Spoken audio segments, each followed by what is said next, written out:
and I'll be talking to you a little bit about um, the cemetery culture history in St. Louis, specifically Chinese. I'll just get started. So as you can see with this first slide, um, if you were, for lack of better words, if you were a deceased Chinese immigrant in the late 1800s, sorry, 1900s, so the 19th century, I meant. Yeah, so the 1800s, late 1800s, then you really only had one option. And that was West End Cemetery on Hanley Road. And so this cemetery, because of all the Chinese anti-Chinese sentiment, Chinese Exclusion Act type stuff, only one cemetery, the West End Cemetery, allowed Chinese to be buried there. And in fact, as you'll see in the next slide, but not yet, West End actually closed in 1924. So that means the Chinese had to find a new temporary resting place. And so that's where Valhalla comes in, Valhalla on Centennial Rock Road, and that is where the Anglian Merchant Association bought a plot of land in 1924 for a lot of these deceased Chinese immigrants. And as you can see on this is a photo from the St. Louis Dispatch, I think, 1928, the graves being disinterred, and then those bones being sent home, Chinese dead center. These are all articles from the 1900s, very, very early, and we found these on newspapers.com, so it was quite interesting to learn about our history, even though we weren't there.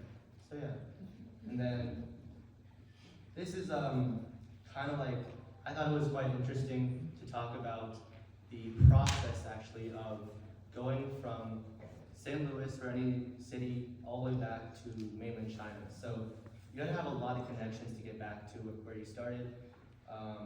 First, you obviously have a temporary grave that you Wesleyan or Valhalla. Then you had to have a friend that knew someone in a port city, and so they would disinter you, and then you would travel probably with a lot of other graves to a port city like San Francisco, maybe like New York or something. And then from there, you would go onto a ship, and then go all the way to Hong Kong, and then from there back to the mainland. So I thought it was really interesting. It was actually a pretty complicated process to go back, and yeah. And then, so as I mentioned a little bit in the previous slide, Valhalla in 1924, they bought a plot of land. It's now called the original plot. And as you can see, we actually found the original plot was lost, but we recently found it, our team. And here are some photos that we took. As you can see, there's quite a couple of graves because the original people were in the 1920s. They died in the 1920s, but more and more Chinese started being settled there, I guess. So there's graves from the 1920s all the way to the 1960s, those are the dates. And in fact, the middle photo is a kind of a marking of just to show, to commemorate these Chinese. It was I don't know exactly what it says, but it just basically says Chinese in 1924, something like that. And it was made in obviously the 1920s, so I thought it was really interesting. And this photo on the right here, that's a photo of us with a cat. It's kind of hard to see, but I thought it was funny. And yeah, okay. Okay, so I'm Val, and this is some more information about the tombs themselves. So you can see on the left there, it's a flat grave. It's from 1933, and it is quite dirty in that photo. And then on the right, there's an upright grave for one of the previous mayors of Hog Alley, Charles Quinn, and it's pretty interesting, I think, because it kind of shows how wealth kind of started to accumulate in the Chinese community, because it used to be a very small grave, and then there were quite big upright graves. And then here's a bit more. Here's a general American grave, and then again the Charles Quinn grave. So there's an outline part in the middle that is his hometown, in Chinese, there's a saying, the leaf returns to its roots, really. So that's why like a lot of Chinese graves and Chinese people would get disinterred, sent back to the mainland, because they didn't really want to be buried here. They wanted to be buried where they were born. So that's why they have that in the middle. And then the cemetery overall, like Max said before, the original plot, this green outline is a bit big. It was actually just like a tiny sliver of section 1. We spent most of our time in section 18A and around section 20. That's where most of the older Chinese graves were. And then over here, this like double plot is where more of the recent burials are located.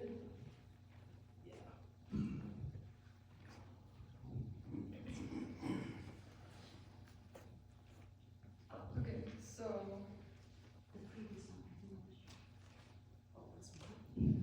Okay, sorry, also some notable people that were buried there, like here's the same grave again, Charles Quinn Chu. He was a previous mayor of Hop Alley.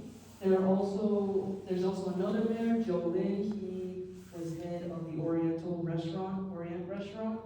And then there's also Annie Leong and her family buried here.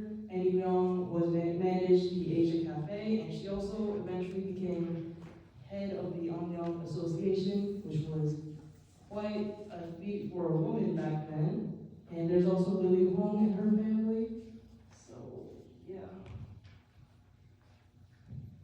So now that Max and Cal talked about the history of these Chinese Americans, I'm going to talk about the reason it's important to preserve these graves and to document them. So these two graves were from one of the plots one that we worked, that one, and they were right next to a creek. So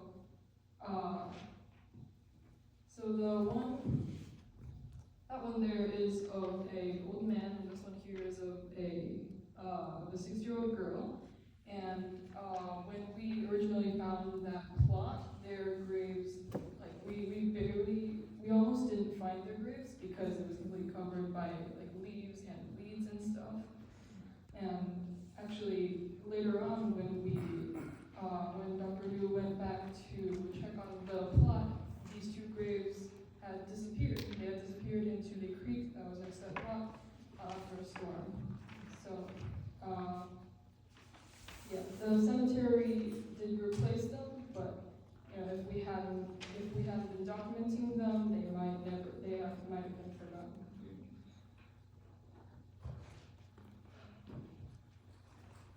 Okay, so this is the grave of Anne Leong, who was mentioned previously.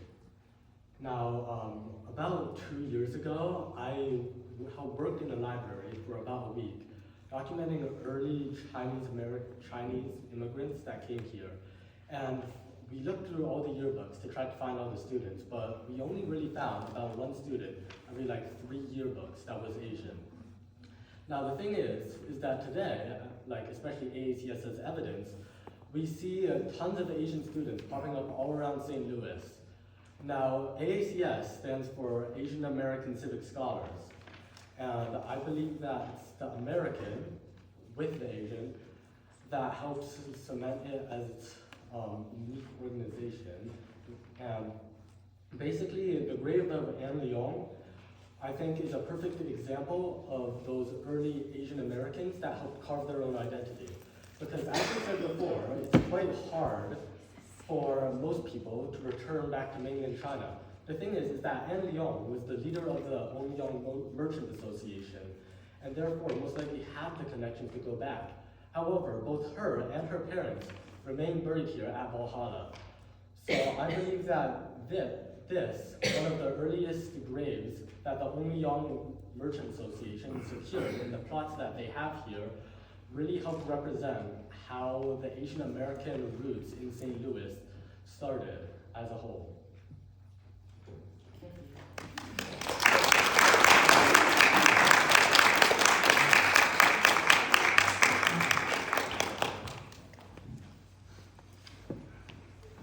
did not script their speech, but I love every time they speak. I enjoy hearing their voices. The only thing I would correct, I would say, is that Eddie Young, I don't think was ever officially the president of All Young Association. In fact, Mr. Don Cole, where are you? Mr. Don Cole, we'll hear from him later, but Mr. Don Cole always told us that All Young actually didn't allow women to be members, right? So you have a story to tell about that. But even though she wasn't even allowed to be a member of the organization in all, for all purposes, I think she was leading the organization in many ways. So I think that's why our students really connected with her story.